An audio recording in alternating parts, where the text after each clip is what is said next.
Suniva ASMR.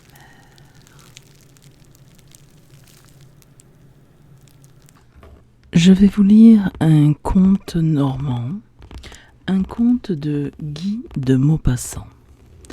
Il s'intitule Une passion. La mer était brillante et calme, à peine remuée par la marée, et sur la jetée, toute la ville du Havre regardait entrer les navires. On les voyait au loin, nombreux, les uns les grands vapeurs empanachés de fumée, les autres, les voiliers, traînés par des remorqueurs presque invisibles, dressant sur le ciel leurs mains nues comme des arbres dépouillés. Ils accouraient de tous les bouts de l'horizon vers la bouche étroite de la jetée qui mangeait ces monstres, et ils gémissaient, ils criaient, ils sifflaient, en expectorant des jets de vapeur comme une haleine essoufflée. De jeunes officiers se promenaient sur le môle couvert de monde, saluant, saluaient, s'arrêtant parfois pour causer. Soudain, l'un d'eux, le plus grand, Paul d'Henricelli, serra le bras de son camarade Jean Reynoldi. Puis tout bas: « Tiens, voilà Madame Poinceau. Regarde bien, je t'assure qu'elle te fait de l'œil. » Elle s'en revenait au bras de son mari, un riche armateur. C'était une femme de 40 ans environ, encore fort belle, un peu grosse, mais restée fraîche comme à 20 ans par la grâce de l'embonpoint. On l'appelait, parmi ses amis, la déesse, à cause de son allure fière, de ses grands yeux noirs, de toute la noblesse de sa personne. Elle était restée irréprochable. Jamais un soupçon n'avait effleuré sa vie. On la citait comme un exemple de femme honorable et simple. Et voilà que depuis un mois, Paul d'Henricelli affirmait à son ami Reynoldi que Madame Poinceau le regardait avec tendresse. Et il insistait: « Sois sûr que je ne me trompe pas, j'y vois clair, elle t'aime. Elle t'aime passionnément, comme une femme chaste qui n'a jamais aimé. 40 ans est un âge terrible pour les femmes honnêtes. Quand elles ont des sens, elles deviennent folles et font des folies. Celle-là est touchée, mon bon. Comme un oiseau blessé, elle tombe. Elle va tomber dans tes bras. Tiens, regarde. » La grande femme, précédée de ses 2 filles, âgées de 12 et de 15 ans, s'en venait, pâlit soudain en apercevant l'officier. Elle le regardait ardemment, d'un œil fixe, et ne semblait plus rien voir autour d'elle, ni ses enfants, ni son mari, ni la foule.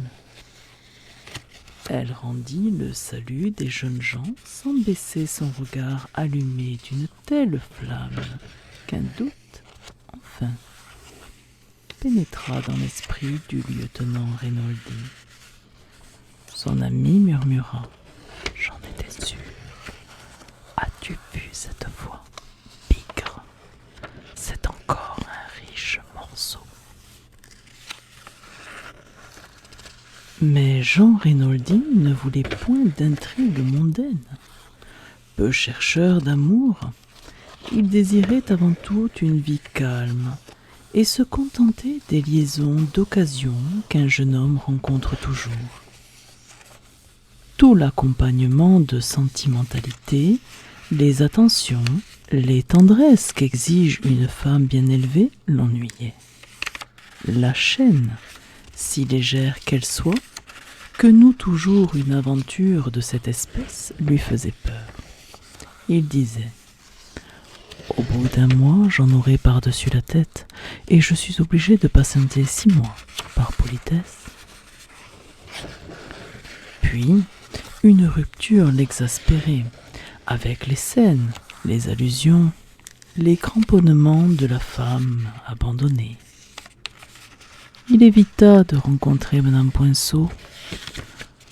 Or, un soir, il se trouva près d'elle, à table, dans un dîner, et il eut sans cesse sur la peau, dans l'œil et jusque dans l'âme, le regard ardent de sa voisine.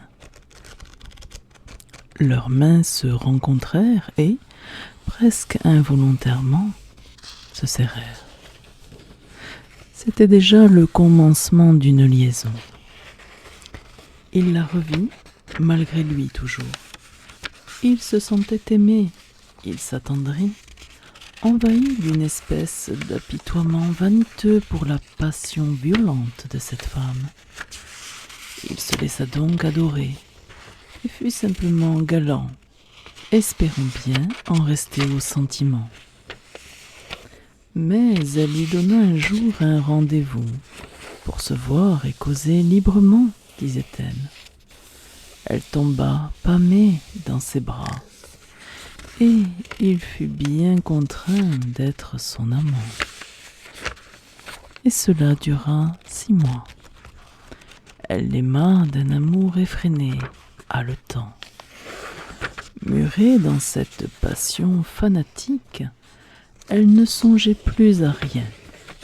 Elle s'était donnée toute, son corps, son âme, sa réputation, sa situation, son bonheur. Elle avait tout jeté dans cette flamme de son cœur comme on jetait, pour un sacrifice, tous ces objets précieux en un bûcher. Lui en avait assez depuis longtemps et regrettait vivement ses conquêtes faciles de bel officier. Mais il était lié, tenu, prisonnier. À tout moment, elle lui disait: je t'ai tout donné, que veux-tu de plus? Il avait bien envie de répondre: mais je ne te demandais rien, et je te prie de reprendre ce que tu m'as donné.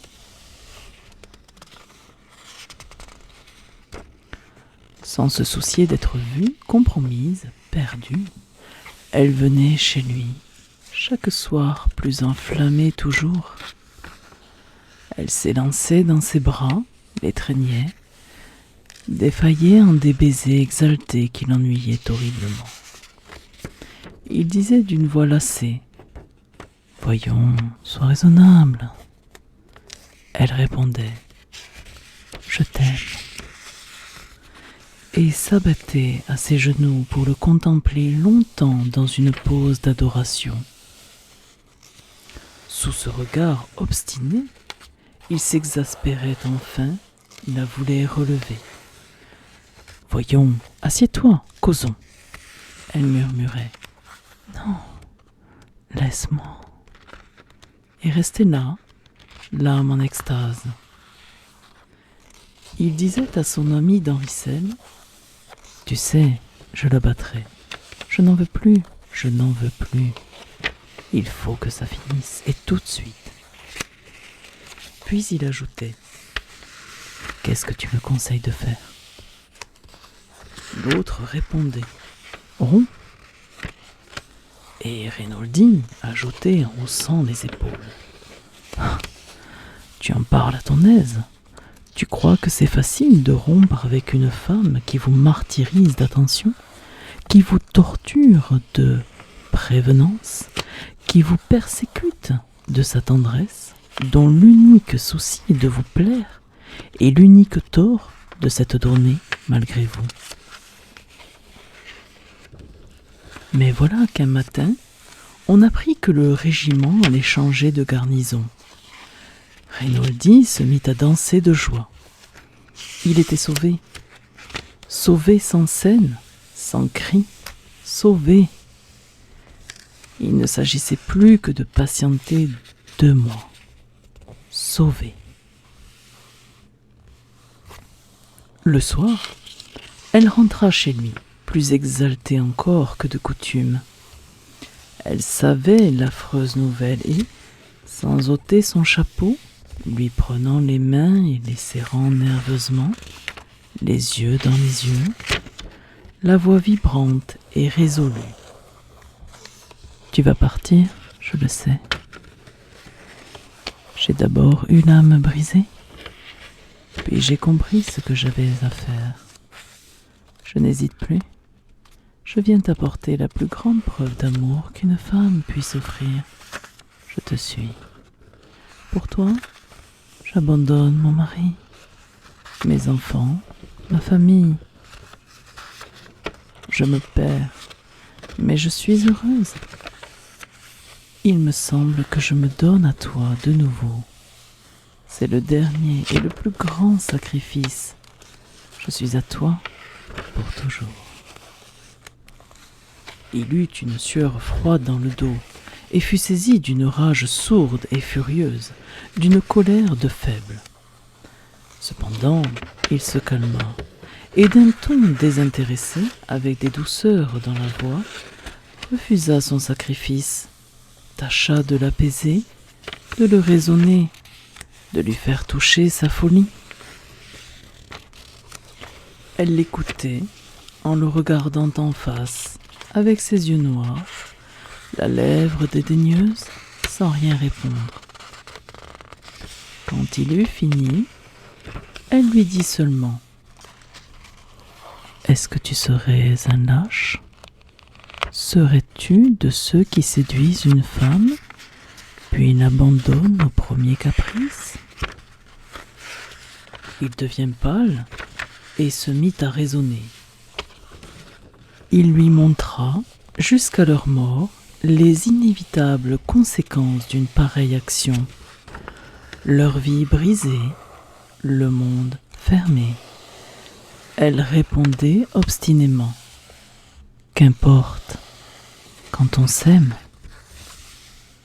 Alors, tout à coup, il éclata. « Eh bien non, je ne veux pas. Entends-tu ? Je ne veux pas. Je te le défends. » Puis, emporté par ses longues rancunes, il vida son cœur. « Eh, sacrebleu, voilà assez longtemps que tu m'aimes malgré moi. Il ne manquerait que de t'emmener. Merci, par exemple. » Elle ne répondit rien, mais son visage livide eut une lente et douloureuse crispation, comme si tous ses nerfs et ses muscles se fussent tordus. Et elle s'en alla sans lui dire adieu. La nuit même, elle s'empoisonnait. On la crut perdue pendant 8 jours. Et dans la ville, on jasait. On la plaignait, excusant sa faute grâce à la violence de sa passion. Car les sentiments extrêmes, devenus héroïques par leur comportement, se font toujours pardonner ce qu'ils ont de condamnable. Une femme qui se tue n'est pour ainsi dire plus adultère. Et ce fut bientôt une espèce de réprobation générale contre le lieutenant Renoldi qui refusait de la voir, un sentiment unanime de blâme. On racontait qu'il l'avait abandonnée, trahie, battue. Le colonel, pris de pitié, en dit un mot à son officier par une allusion discrète. Paul d'Henricelli alla trouver son ami. « Eh, sacrebleu, mon bon, on ne laisse pas mourir une femme, ce n'est pas propre cela. » L'autre, exaspéré, fit taire son ami, qui prononça le mot « infamie ». Ils se battirent. Renoldi fut blessé, à la satisfaction générale, et garda longtemps le lit. Elle le sut. l'en aima davantage, croyant qu'il s'était battu pour elle. Mais, ne pouvant quitter sa chambre, elle ne le revit pas avant le départ du régiment. Il était depuis 3 mois à Lille quand il reçut, un matin, la visite d'une jeune femme, la sœur de son ancienne maîtresse. Après de longues souffrances et un désespoir qu'elle n'avait pu vaincre, Madame Poinceau allait mourir. Elle était condamnée sans espoir. Elle voulait le voir 1 minute, rien qu'1 minute, avant de fermer les yeux à jamais. L'absence et le temps avaient apaisé la satiété et la colère du jeune homme. Il fut attendri, pleura et partit pour le Havre. Elle semblait à l'agonie. On les laissa seuls, et il eut, sur le lit de cette mourante qu'il avait tuée malgré lui, une crise d'épouvantable chagrin. Il sanglota, l'embrassa avec des lèvres douces et passionnées, comme il n'en avait jamais eu pour elle. Il balbutiait. « Non, non, tu ne mourras pas, tu guériras. Nous nous aimerons, nous nous aimerons, toujours. » Elle murmura. « Est-ce vrai, tu m'aimes ?» Et lui, dans sa désolation, jura, promit de l'attendre lorsqu'elle serait guérie, s'apitoya longuement en baissant les mains si maigres de la pauvre femme dont le cœur battait à coups désordonnés. Le lendemain, il regagnait sa garnison. 6 semaines plus tard, elle le rejoignait, toute vieillie, méconnaissable, et plus s'énamorait encore. Éperdu, il la reprit. Puis, comme ils vivaient ensemble à la façon des gens unis par la loi, le même colonel qui s'était indigné de l'abandon se révolta contre cette situation illégitime, incompatible avec le bon exemple que doivent les officiers dans un régiment. Il prévient son subordonné, puis il sévit, et Reynoldi donna sa démission. Ils allèrent vivre en une villa sur les bords de la Méditerranée, la mer classique des amoureux. Et 3 ans encore se passèrent. Reynoldi, plié sous le joug, était vaincu, accoutumé à cette détresse persévérante. Elle avait maintenant des cheveux blancs. Il se considérait, lui, comme un homme fini, noyé. Toute espérance, toute carrière, toute satisfaction, toute joie lui était maintenant défendue. Or, un matin, on lui remit une carte. Joseph Poinceau, armateur, Le Havre. Le mari. Le mari qui n'avait rien dit, comprenant qu'on ne lutte pas contre ces obstinations désespérées des femmes. Que voulait-il ? Il attendait dans le jardin, ayant refusé de pénétrer dans la villa. Il salua poliment, ne voulut pas s'asseoir, même sur un banc dans une allée, et il se mit à parler nettement et lentement. « Monsieur, je ne suis point venu pour vous adresser des reproches. Je sais trop comment les choses se sont passées. J'ai subi, nous avons subi, une espèce de fatalité. je ne vous aurais jamais dérangé dans votre retraite si la situation n'avait point changé. J'ai 2 filles, monsieur. L'une d'elles, l'aînée, aime un jeune homme et en est aimée. Mais la famille de ce garçon s'oppose au mariage, arguant de la situation de la mère de ma fille. Je n'ai ni colère ni rancune, mais j'adore mes enfants, monsieur. Je viens donc vous redemander ma femme. J'espère qu'aujourd'hui elle consentira à rentrer chez moi, chez elle. Quant à moi, je ferai semblant d'avoir oublié pour mes filles. Rinaldi ressentit au cœur un coup violent, et il fut inondé d'un délire de joie, comme un condamné qui reçoit sa grâce. Il balbutia. Mais oui, certainement. Monsieur, moi-même, croyez bien, sans doute, c'est juste, trop juste. Et il avait envie de prendre les mains de cet homme, de le serrer dans ses bras, de l'embrasser sur les 2 joues. Il reprit. Entrez donc, vous serez mieux dans le salon, je vais la chercher. Cette fois, Monsieur Poinceau ne résista plus et il s'assit.